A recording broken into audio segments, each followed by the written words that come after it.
Media మిత్రులందరికీ నా నమస్కారాలు. నా పేరు మహబూబ్ బాషా అండి. నేను స్థానికంగా ప్రొద్దుటూరులో మున్సిపాలిటీలో ఉండే 3వ వార్డులో నివాసానండి. నిన్న మా వార్డులో జరిగిన రేషన్ అక్రమ రవాణా దాంట్లో పట్టుబడిన 33 బస్తాల బియ్యం నక్కా రామకృష్ణ అనే వ్యక్తి ఇంట్లో ఉన్నాయని ఇన్ఫర్మేషన్ జేసీ మేడం గారికి, డిఎస్ఓ సార్ మేడం గారికి, విజిలెన్స్ వాళ్లకు చెప్పడం జరిగింది. వాళ్ళు వెంటనే స్పందించి అక్కడికి వచ్చి అక్కడ ఉండే స్టాక్ ను తీద్దాం అని బయటికి రావడానికి పక్కనే ఉన్న జంబాపురం వెంకటలక్ష్మి గారు ఎవరైతే ఉన్నారో కౌన్సిలర్ గారు పరిగెత్తుకుంటూ వచ్చి ఆ ఇంటి బీగాలు క్లోజ్ చేసేసి వెళ్లిపోయినారు. మీడియా మిత్రుల మీద గొడవ చేసినారు. మళ్ళీ అలాగే అక్కడ ఉన్న వాళ్ళందరి మీద దుర్భాషలు ఆడినారు. మీడియా వాళ్ళ మీదకి కూడా గొడవకు మీదకి పోయినారు. మీకు ఎటువంటి సంబంధం లేనప్పుడు అక్కడ పరిగెత్తుకుంటూ వచ్చి మీరు వాకిలి గేట్ వేయాల్సిన అవసరం ఏముందండి?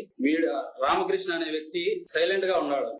వీళ్ళు ఎందుకో ఓవర్ యాంగ్జైటీగా ఫీల్ అవుతున్నారు. దాని మీద ఓవర్ గా రియాక్ట్ అయ్యారు. మీకు సంబంధం లేనప్పుడు మీరు ఎందుకు అంతగా రియాక్ట్ కావాలి? ఇలా చూస్తే అతను జంబాపురం రామాంజనేయులు రెడ్డి అనే అతను గత 4 సంవత్సరాల నుంచి రేషన్ డీలర్ గా అక్కడే ఉన్నాడు. అతను ఎంత వ్యాపారం చేసినాడో కరోనా టైంలో జగనన్న ఇచ్చిన శనగలు కూడా జల్లి పోసుకొని విత్తనానికని అమ్ముకున్నాడు. 1 కేజీ శనగలకు అర్ధ కేజీ చక్కెర ప్యాకెట్ ఇచ్చి వాళ్ళ ప్రజలకు మభ్యపెట్టాడు. అలాగే వందలాది మూటల బియ్యాన్ని తరలించాడు. ఇంకొక విషయం ఏమిటంటే కార్డు అతను ఏదో చెప్పినాడు కదా, నేను అందరూ డీలర్లు వైసీపీ వాళ్ళు కార్డులన్నీ గ్యాదర్ చేసుకొని పెంచుకున్నారు, స్ట్రెంత్ పెంచుకున్నారని. ఫస్ట్ ఆఫ్ ఆల్ అతనే మౌలాలి అనే డీలర్ దగ్గర నుండి గవర్నమెంట్ వస్తానే వైసీపీ గవర్నమెంట్ ఆ షాప్ ను తీసుకొని ఇతనికి ఉండేది 350 కార్డులు అయితే అదనంగా 370 కార్డులను 2వ వార్డుకు సంబంధించిన 4వ వార్డుకు సంబంధించిన డీలర్ల దగ్గర నుంచి అంత డీటెయిల్స్ తీసుకొని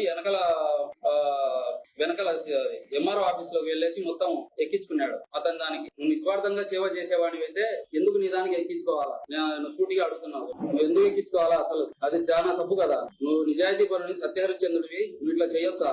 మళ్ళీ ఏమన్నంటే నేను ప్రజల కోసం నా ఇంటిని అమ్మినాను అంటున్నావు. రాజా రామ్మోహన్ రాయ్ లాగా నువ్వేమన్నా ముండమోపులను ఉద్ధరించడానికి ఏమన్నా అమ్మినావా? ఇల్లు నువ్వు పెన్షన్లు పెట్టిస్తా అని చెప్పి ఒక్కొక్కరి దగ్గర 2000 నుంచి 5000 డబ్బులు తీసుకుని నాకు తెలుసు. రేషన్ కార్డులు తీసుకునింది నాకు తెలుసు. రేషన్ కార్డులకు డబ్బులు తీసుకొని రేషన్ కార్డులు అప్పచెప్పి ఇప్పించింది. BC subsidy loans, SC ST subsidy loans కోసం కూడా వాళ్ళు ప్రజలకు బీద సాద వాళ్ళ కాడ వాళ్ళ అన్ని ప్రూఫ్లు తీసుకొని వాళ్ళ ముఖానికి 5000 10,000 ఇచ్చి మిగతా డబ్బులన్నీ నువ్వు తీసుకున్నావు. ఇది నిజం కాదా? Punjab national bank insurance company దాంట్లో మీ భార్య ఏజెంట్ అయినది నిజం కాదా? ఆమె ఎంతమంది చనిపోయిన వాళ్లకు దొంగగా ఇన్సూరెన్స్ డబ్బులు మీరు తీసుకునేది నిజం కాదా? ఏదో నీ చరిస్మాతో గెలిచానంటున్నావు కదా. 2014లో 700 చిల్లర, 2019లో 1200 చిల్లర వచ్చినాయని. మరి ఇప్పుడు ఎందుకు 2024లో 170 వచ్చినాయే? 156 57 బూతులలో 56 ప్లస్ వైసీపీ. ఆ 58వ బూత్ ఒక్కటి ఓట్లు ఎక్కడంటే అక్కడ ఉండేటి వచ్చి పడి అవేనా నీకు వచ్చినాయి. అది నీ ముఖం చూసి కాదు, గవర్నమెంట్ గాలి వల్ల అట్లా వచ్చి పడింది. అది అంతే. ఏదో నువ్వేదో దగ్గరుండి గెలిపించినట్టు తోచినట్టు చెప్తున్నావు. ఇది ఎంత మటుకు నిజమో చెప్పు. దీనికి నువ్వు మాకు సమాధానం చెప్పాలా? అలాగే చాపాడులో ముస్లిం ఆఫీసర్ మీద ఏసీబీ దాడి చేపిస్తానని చెప్పి అతన్ని బెదిరించింది నిజం కాదా? నీ కడుపున పుట్టిన కొడుకు నాకు పుట్టలేదని చెప్పి 2 సార్లు 2014, 19 ఎలక్షన్లలో నాకు లేడు, నా కొడుకు నాకు లేడని చెప్పి మా తమ్ముడు వాళ్ళ ఇంట్లో వాళ్ళ రేషన్ కార్డులో ఎక్కించి వాళ్ళ బర్త్ సర్టిఫికేట్ అతని పేరు మీద తీసుకొని వచ్చింది నిజం కాదా? ఇది మరి సత్యహరిశ్చంద్రుడు అయితే ఇవన్నీ ఎందుకు చేసినావు చెప్పు. రామాంజనేయులు రెడ్డి ఎందుకు చేసినావో చెప్పు. కార్డు ఇప్పిస్తా అని చెప్పి రేషన్ కార్డులు డబ్బులు తీసుకున్నావు వీళ్ళ ద్వారా. ఇంకొకటి బీసీ ఎస్సీ ఎస్టీలో ఒకటి వాళ్ళకు ఇప్పిస్తా అని చెప్పేసి వాళ్ళ దగ్గర కూడా నువ్వు డబ్బులు తీసుకొని ప్రయత్నించలేదా? ఇన్సూరెన్స్ వాళ్ళ దగ్గర వాళ్ళు నిన్న నాతో తిరిగే వైసీపీకి సంబంధించిన వ్యక్తులు నా తమ్ముళ్ళు మా ఫాలోయర్స్ ను ఫోన్లు చేసి నువ్వు బెదిరించలేదా మీ వాళ్ళతో? ఇది ఎంత మటుకు నీకు కరెక్టో చెప్పు. నువ్వు కరెక్ట్ అయితే అందరూ కరెక్ట్ గానే ఉంటారు.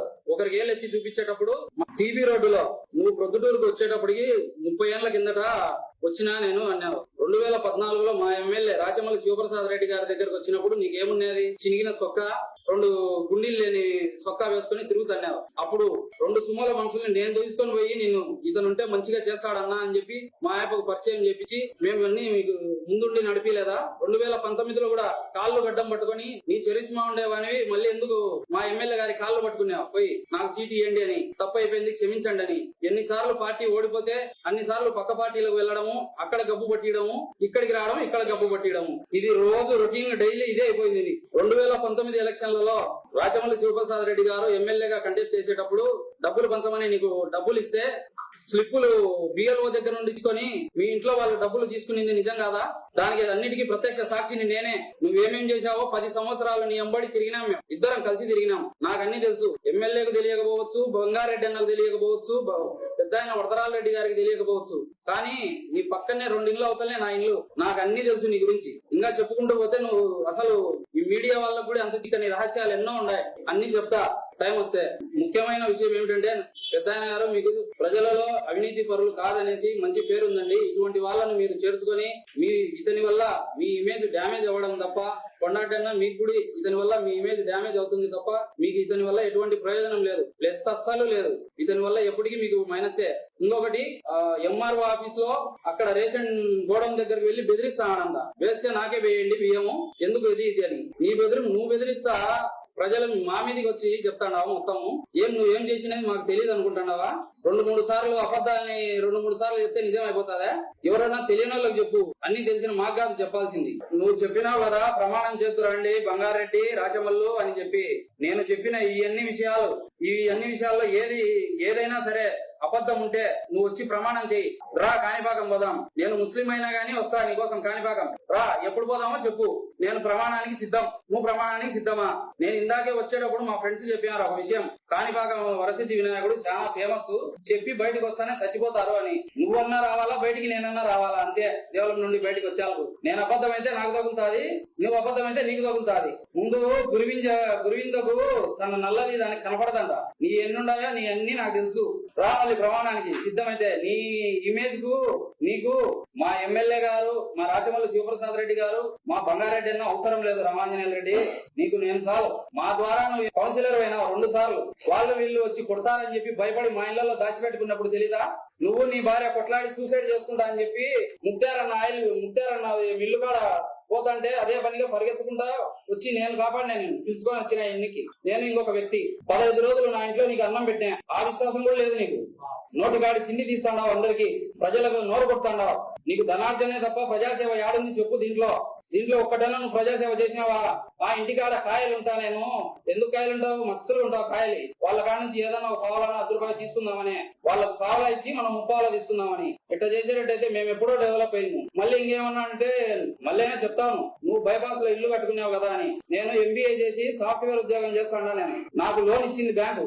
ఆ 25 లక్షలతో నేను బైపాస్ లో ఇల్లు వేసుకున్నా. మా ఆయన 20 సంవత్సరాలు సౌదీకి పోయి కష్టపడి సంపాదించిన లెక్క అది. నీలాగా ఊరికే వచ్చే లెక్క కాదు మాది. ఏదో పింక్ డైమండ్ ఎల్లో డైమండ్ అన్నావు కదా, ఇప్పుడు ఎట్లా సంపాదించినావు నువ్వు?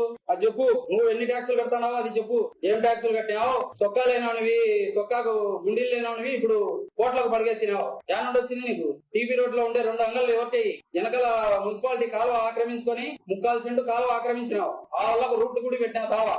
అన్ని బాడిగలకి ఇచ్చుకొని బైపాస్ లలో ఫ్లాట్లు కొన్నావు, టెలిఫోన్ టవర్ కాడ ఇల్లు కొన్నావు, స్థలాలు. దాని నుంచి వచ్చినాయి ఇవన్నీ నీకు చెప్పు. నువ్వు ఇవన్నీ నేను చెప్పినట్టు అబద్ధం అయితే రా. నువ్వు సత్య హరిశ్చంద్రుని అయితే రా, పోదాం. వెంటనే ఎప్పుడు పోదామో చెప్పు. కాణిపాకంకి అయినా సరే, మా మసీదుకైనా సరే, చర్చికైనా సరే, ఎక్కడికైనా నేను సిద్ధం. ప్రమాణం చేయడానికి నువ్వు సిద్ధమైతే రా, పోదాం. షాప్ నెంబర్ 7 జేసీ మేడం గారికి, డిఎస్ఓ మేడం గారికి, విజిలెన్స్ సార్ గారికి తెలియజేసేది ఏంటంటే, నక్కా రామకృష్ణ అనే అతను మీద 6A కేసు బుక్ చేసినారు. అతని మీద 6A కేసు కాకుండా క్రిమినల్ కేసు బుక్ చేయాలనేసి విన్నవిస్తున్నాను. ఇంకొక విషయం ఏమిటంటే, రామాంజనేయుల ద్వారా నాకు, మా తమ్ముళ్లకు, మా కుటుంబ సభ్యులకు, నా వెంట తిరిగే పిల్లలకు ప్రాణహాని ఉంది. రేపు పొద్దున ఏమి జరిగినా గానీ దానికి బాధ్యులు రామాంజనేయుల రెడ్డి, జంబాపురం శివశంకర్ రెడ్డి వాళ్ళ ఫ్యామిలీలే. మీరు దయించి వాళ్ళ దగ్గర నుండి మమ్మల్ని కాపాడవలసిందిగా ఎస్పీ సార్ గారికి విన్నవిస్తున్నారు. ఇంకొక విషయం ఏమిటంటే, సిఐ సారు, ఎస్ఐ సార్ గారు రాకపోయింటే నిన్న అక్కడ జరిగిన విషయంలో మమ్మల్ని వాళ్ళు అక్కడే కొట్టేవాళ్ళు. కావాలంటే అతని సీసీటీవీ ఫుటేజ్ ఉంది, అది వెరిఫై చేయండి. మీరు మీడియా సోదరులారా వెరిఫై చేస్తే చెప్తారు మేము ఎక్కడున్నాము, వాళ్ళు ఎక్కడి నుంచి ఆ నుండి పరిగెత్తుకుంటూ వచ్చి మా మీదకి దాడి చేయాలని ప్రయత్నించినది. దీని ద్వారా పెద్ద ఇటువంటి చీడపురులను దగ్గరికి రానియొద్దని నేను మీకు హంబుల్ రిక్వెస్ట్